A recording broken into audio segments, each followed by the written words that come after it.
Hi everyone, this is R2Me2, and in this tip I'm going to show you how you can change the texture of your walls inside the rooms in portals.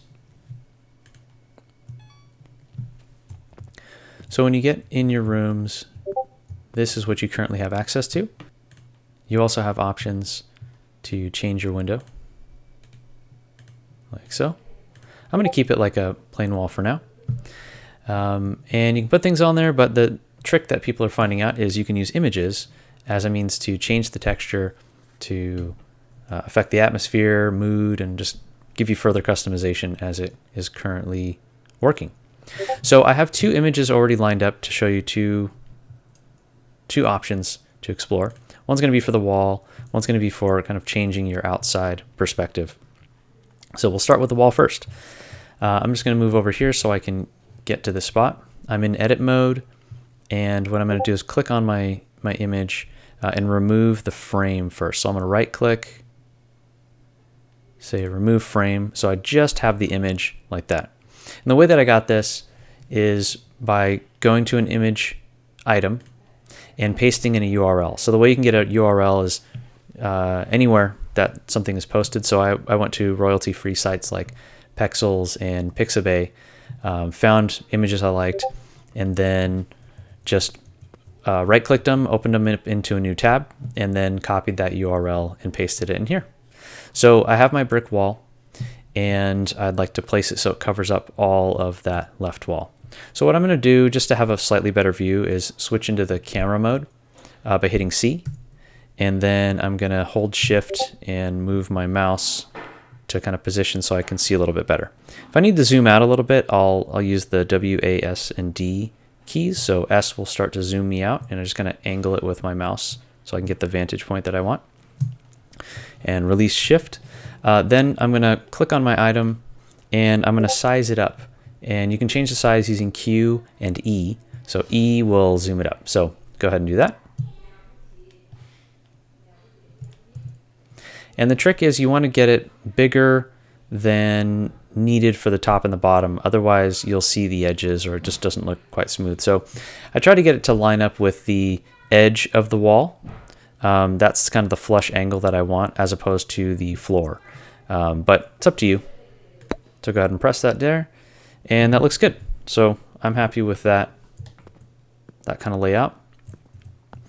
And you can see when you get kind of close to it, we have a little bit of a gap here, right? Because it's an item that's kind of raised from the wall.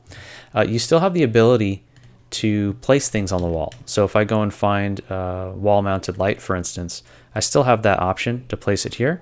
Depending on where you put it, you may or may not see the base. In this case, it's kind of far in there, so we only see the light protruding out of the image, which is fine. I think aesthetically it still works.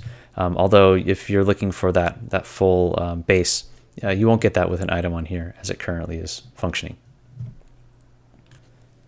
So now I'll show you how you can change your sort of outdoor view to something like a cityscape or landscape or something. You may have noticed other people's rooms having these different views, and this is how you can approach that.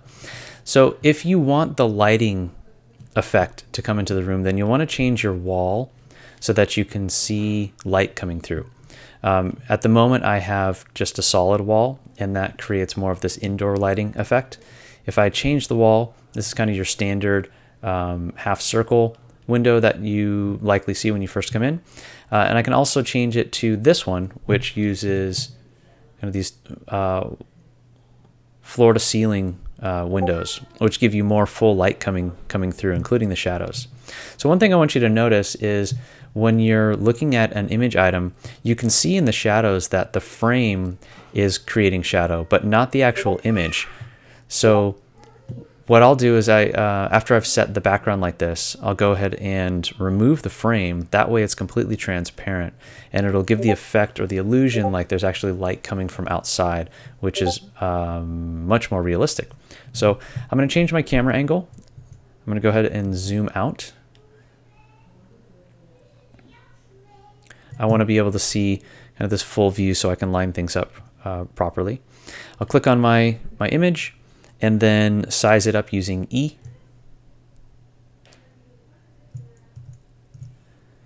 And you want to make it so that it's big enough to exceed, both sides as well as the ceiling or floor, depending on how you sized it, because you don't want any of those edges to be showing. You could try to get it to line up perfectly inside the windows like this, but I find that that's a lot harder to do if you don't have the proper resolution image to work with. So I'm happy with this kind of thing. So place it there, and I think that works for me. Final thing that you can do, depending on the kind of scene you're going for, I mean, it's pretty obvious that this is probably not that realistic. It's nighttime, and yet we have kind of full sun coming in. So we can go back into the gear and click on room options and toggle day night. So we can toggle it to night, and now we have this cool atmosphere from the night shot. So you may want a brighter image or brighter lights, maybe more saturation or something to kind of pop in. But for what it is, this works for me. And your lighting still creates the mood that you want. So hope that helps.